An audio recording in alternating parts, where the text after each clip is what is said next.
travel through the fabric of consciousness, for all is mine, and by that I see the chaos's grip on people like a leech, sucking people's understanding to the mere roboticism or primal instincts. Shall the chains break? In this day and age, we are inundated with fear tactics. The industries and media are so desperate to take hold of your consciousness in order to keep you in a fight or flight mode or in a lower state. But we are getting to be on a precipice in reality, in understanding who we are, where we came from, and the understanding of Earth cycles, the understanding of our history, understanding of extraterrestrial civilizations, and so much else, where we are starting to know exactly what has been unfolding, understanding and separating how much of it is our psychology that we're a warring species, and how much of it is the governmental structure that has been established since kingship in Kish.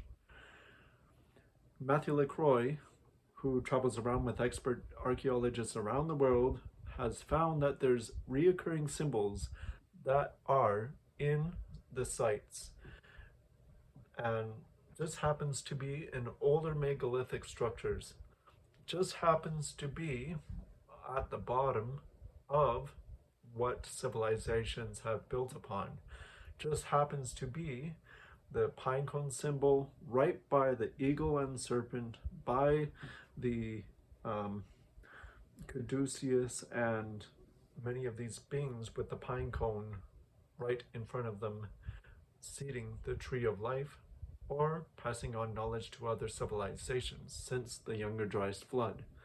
It definitely seems that way. I'm not 100% sure of that it is indicative of this Anu or Anunnaki or whatever. But what I am saying is that we are not physical. What we perceive in the outer world is just our brain's interpretation of the electromagnetic spectrum, in which we only see a small slice of reality in the hierarchy of reality and dimensions in which we are to receive information unto this realm, in which we are to gain intelligence beyond this physical realm, in which the powers that be does not want you to understand. As energy expands or contracts in the three-dimensional mode, and that's how it retrieves meaning, according to neuroscientist at Stanford University, David Baum. I also want to help you understand correspondence, which is a Hermetic principle. It said in the book that it wasn't actually true Hermeticism, though when it comes to this type of knowledge, usually information is carefully filtered throughout society. I also went through many stages where I accidentally outsourced my anger, outsourced my emotions to the notions of pseudoscience or whatever, because I did not really understand these manipulation tactics that have been put forth onto us. But once we identify psychological manipulation, we can transcend it.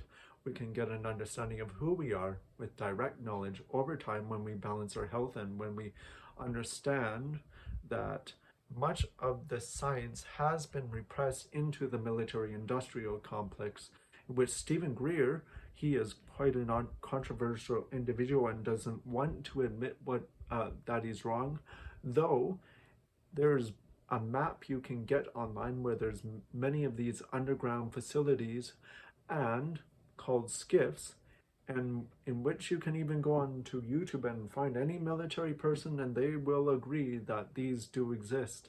There's about 100 of them in the United States that have suppressed technologies that that the military industrial complex or black budget programs have been keeping from us.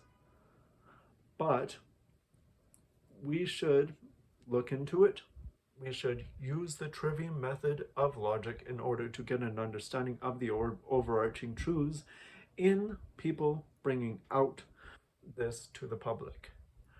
Once we get an understanding of how true might something be, we might be able to also get an understanding that we have the potentiality to raise our consciousness and be able to safely bring these technologies out to the public, in which the red team of the military is bringing forth. I myself, not exactly sure how true it is, but I have an idea where so many convergent thoughts are coming forth in their expression that they admit to this happening. For example, like Amy Eskridge, she brought this forth and she disappeared. There's Thomas Ogle with the water car, with electrolysis, which is some kind of science where you have pure water and it creates electricity. I don't know exactly how it happens. He disappeared. There has been so many of them. Once you see the patterns, once you see that it is the same categories in which you can get a government document off the website. It is the Invention Secrecy Act. You can see the different categories of energy that, if becomes more than 20% efficient, for example, like solar panels, then it will be classified. And if it's more like, for example, cold fusion, in which this guy came forth saying that there's no way that the chart on the averages on how much energy it produces should have been pushed down that far. But what I'm going to say is, care for yourself. Identify when psychological manipulation is being put forth onto you, whether they put forth scientists or whatever as a front to obfuscate information and to appeal to your emotions, where they all seem to say the same phrases, where they all seem to